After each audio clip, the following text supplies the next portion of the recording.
So, Adrian, first of all, please tell us who you are and where you're from. My name is Adrian Cartland. I'm the principal of Cartland Law, a tax law firm, and I'm also the creator of Lyra, the artificial intelligent legal information research assistant. So, Adrian, what is artificial intelligence? Well, there's two different views. So one is that it's anything that replicates something that a human does. So a chess playing program, an expert system, and so long as it mimics something a human does, then that's artificial intelligence. That's the weak form. The strong form is that it must produce something that is greater than the sum of its parts. So in which case you'll need some type of machine learning neural nets, and therefore you can get information out of it beyond what was put in there. Do you think that there are certain things which will never be able to be undertaken by machines? And I'm kind of interested. I mean, obviously, your answer to that question will be illuminating enough. But do you think that we're at a stage where, or we will be at a stage where robots will be able to construct legal arguments? Not robots, machines will be able to construct legal arguments from first principles, for example, or really do more than simply recall information or retrieve it? That's about four questions. But so let's take it each in turn. So one of the things that robots can't do, absolutely. So one of the things we do as humans is we like to, the thing that we're best at is understanding other humans. And so when we think of robots, we think of a robot that is like another human, but just made of silicon. So therefore we'll think of HAL 9000 or Terminator or Daleks or something like that. But in reality, artificial intelligence, like a sort of stretch goal, is to create like R2-D2. So R2-D2 can calculate hyperspace jumps. He can go off on adventures with Luke Skywalker, but ultimately he is bound to follow his human masters. So he's make but he's ultimately a clever tool. So that's where we're heading. Well, artificial intelligence is like Tony Stark's Iron Man suit. It can make Tony Stark be like Superman, but ultimately still requires Tony Stark. So when Garry Kasparov was beaten by Deep Blue in 1997, he realized that it wasn't Deep Blue that beat him, but a team of researchers who had very little chess knowledge using Deep Blue to beat him. So he realized that if he works with his own computer programs, that he could easily beat any machine.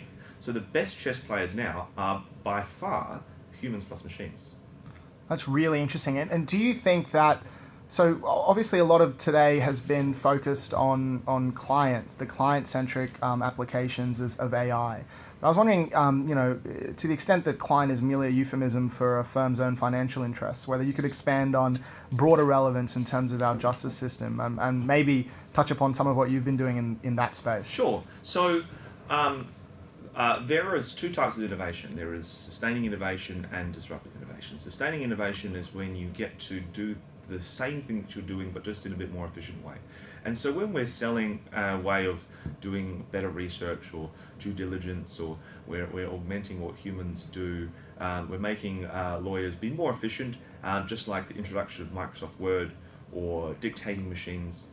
And that's generally what we see in artificial intelligence. Now, at the other end of the scale, the disruptive innovation is expert systems, such as what I've got with Lyra, where we work from the bottom up. So with Lyra, we've got business structuring wheels, domestic violence coming out later in the year. We have a general triage service, and so we can produce consumer legal information for about 25% of the ordinary cost.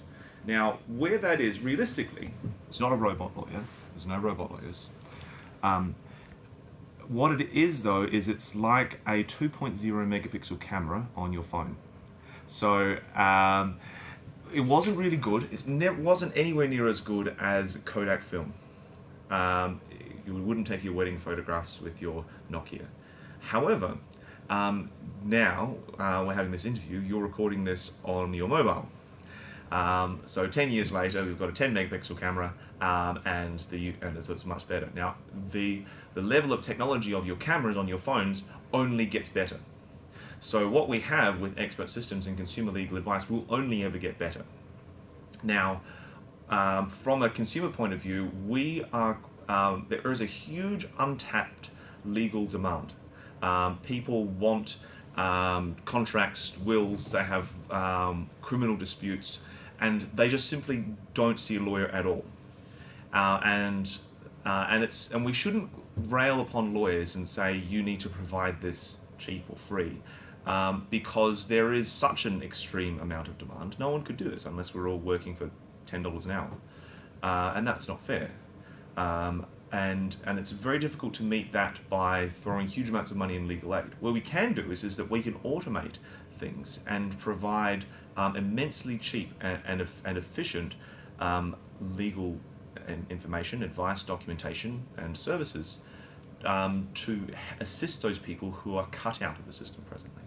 That's really cool, and I might get you to reflect to take a different tack on today. What was your role today, and also have you gotten anything out of today in terms of a particular insight you hadn't? Yeah. So what I was really interested in seeing some of the firms and their experiences with implementing artificial intelligence, how they're discussing with vendors. I'm glad that there is a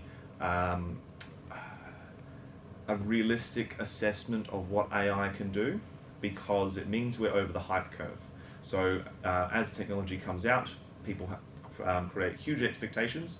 With AI, we expect there's going to be a robot lawyer sitting there. And it's fantastic marketing hype, it gets you in the news, but it creates the wrong impression. There's not a robot lawyer. There's perhaps a great way of searching through clauses in due diligence. Now that's really useful, but it's not doing everything, so we shouldn't market it that way. And it's great that people will just have this acceptance, like here it is, it's here, it's now. Just like we have Ailira, can do tax research. My girlfriend used Ailira to pass the Adelaide University tax law exam. That's something that's here now. We have Ailira's consumer version that can do wills, business structuring, and sort of as a triage service to other legal services. And that's here, that's now. This is not puffery, something that will happen in the future. I like that you use the word puffery. It'll appeal to all the law students.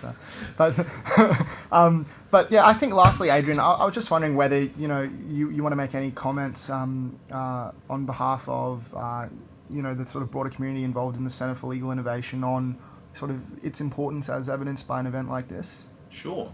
Well, the conversations that I like, and particularly addressing students, there's often a lot of fear.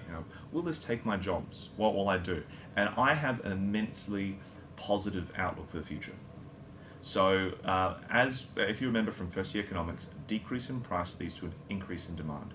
So there is a massive expansion of legal services demanded, and this is not taking it away from somewhere else. It's accessing that demand that's been out there, but no one could service it. And so there will be a massive expansion of legal jobs needed over the next few years. And the way of making that happen is for people to adopt expert systems and artificial intelligence as quickly as possible. So I think the law student of the future, the people who are halfway through their degree now and coming out, they will emerge into a very bright place.